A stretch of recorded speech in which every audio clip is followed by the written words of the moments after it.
তোমরা সকলে কেমন আছো? আশা করি ভালো আছো। আর আমি অনেকটাই ভালো আছি। তো আজ আমি একটা সেরকম কিছু ব্লগ করবো না, তো আমি কিছু একটা বলবো, সেগুলো কথা আমি তোমাদেরকে শেয়ার করবো। কথাটা হচ্ছে, আজ আমি ফেসবুক ইউটিউব অন করলে দেখতে পাচ্ছি একটা ঘটনা। তো সেই দিন 2-3 দিন গতকাল ঘটনাটা ঘটে গেছে আরজিকে কলেজে। তো তোমরা সকলেই জানো, সেরকম কিছু বলার নেই।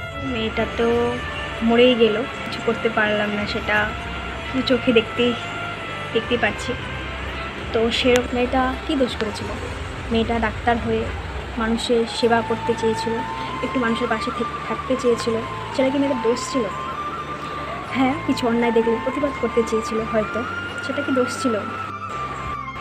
আর কিছু খুশি রাখে যে মেয়েটাকে কীভাবে ছেড়ে খেলো, সেটা কি আর বিচার হবে না? সেটা কি এভাবেই কি কিছু কিছু ঘটনার মতো এই ঘটনাটাও কি ধামাচাপা পড়ে যাবে? হয়তো তাই। কিন্তু আমি চাই, আর তোমার সকলে প্লিজ আমার কমেন্ট করে জানিও, আমি চাই সেটা বিচার হোক। এটা আমার সাথেও ঘটতে পারতো এই ঘটনাটা, কিন্তু মেয়ে হয়ে হয়তো এখন পর্যন্ত আমরা স্বাধীন হতে পারলাম না। স্বাধীন অনেক দিন হয়ে গেছে, দেশটা স্বাধীন হয়ে গেছে, কিন্তু আজও সেই আমরা মেয়েরা এখন পর্যন্ত স্বাধীন নই। কোনো জায়গায় বেরোলে সেটারও কোনো নিরাপত্তা স্থায়ী নয়। হয়তো মেয়েদের এরকমভাবে জীবনযাপন করতে হবে। মেয়েরা এখনও সেই অসভ্যকর পুরুষদের কাছে সে নারী হেরে যাবে। হয়তো আজ 2024-এ একটা নারী এভাবে হেরে গেল। তো আমার সেরকম কিছু বলার নেই।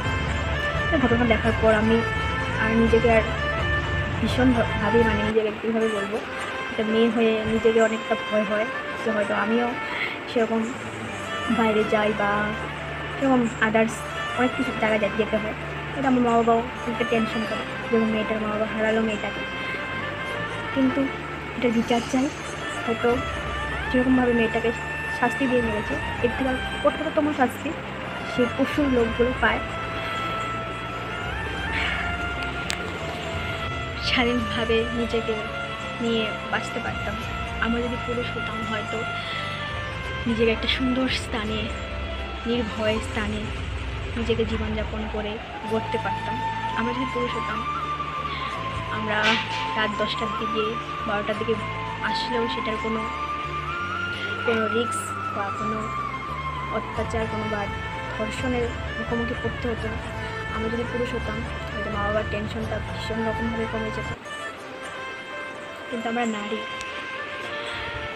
কেন আমাদের সাথে এরকম হয়? আমাদেরকে কোনো রক্ত মাংস দিয়ে আমাদেরকে ভগবান করেনি। একটা জীবন আছে। যেরকমভাবে ওই মেয়েটাকে কীভাবে ছিঁড়ে খেলো, কুকুরের থেকে অদমভাবে ছিঁড়ে খেলো। মেয়েটার কষ্ট হয়নি? ভীষণ রকমভাবে কষ্ট হয়েছে। মা করে হয়তো ডাকাডাকি করেছে, মাকেও পাশে পায়নি। এরকমভাবে মেয়েটা আজ আমাদেরকে ছেড়ে একটা না ফেরার দেশে চলে গেল। তো আমি আর কিছু বলতে চাই না। তো আমার যেটুকু মনের কথা ছিল সবটা তোমাদেরকে শেয়ার করলাম। তো আমি আগেই তোমাদেরকে বললাম, যদি কিছু ভুল বলে থাকি প্লিজ ক্ষমা করে দিও। তো আমি একটা মেয়ে হয়ে সেটুকু বলতে বাধ্য হলাম। তো তোমাদের কীরকম মন্তব্য আমাকে কমেন্ট করে জানিও। তো আমার কিছু বলার নেই, আর এটার বিচার হোক। আর যারা আজ সেটা নিয়ে একটা বোর্ড তৈরি করেছে বা একটা মিছিল বের করেছে, সেই মিছিলটা যেন সাকসেস হয় তাদের, আর সেই পশুদের জানি বিচার হয়।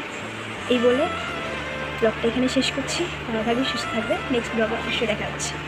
চলো, টাটা।